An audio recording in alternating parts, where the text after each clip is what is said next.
Cum te cheamă? Gabriela. Pe tine? Diana. Și ce vă place să faceți? Să cânt. Să dansez. Care e cea mai bună prietena ta? Diana. Și a ta? Gabi.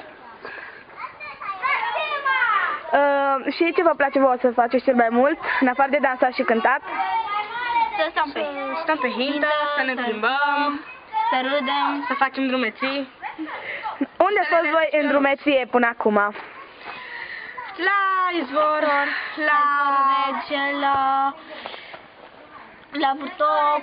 Da. Zine povestea vieții tale. Nu pot. Pe scurt. Foarte haioasă și tristă. A ta? Fericită și tristă. No. Și dacă ar fi să alegi între Gabi și niște bani, pe cine alege? Gabi. Și tu?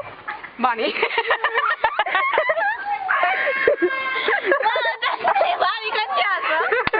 La tine nu te prietenia mea, banii contează. Nu, Diana vorbesc serios. Diana e... Și dacă ați fi vedete, ați mai fi prietene? Normal. Prietenii voștri, aveți prieteni americani? Jeff. Jeff. Ana.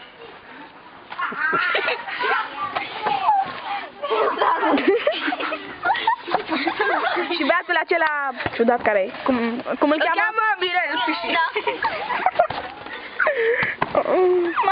Și băiatul acela? Ionut. Alin. Da, mă, chiar lua la mine. Ce-ți place să faci, Ionut? Ionut, ce-ți place să faci? Ușor, așa. Să-i zi la Gabi și la Florin că sunt împreună. Și ție? Dacă dai, să le dau un cap la cum era asta.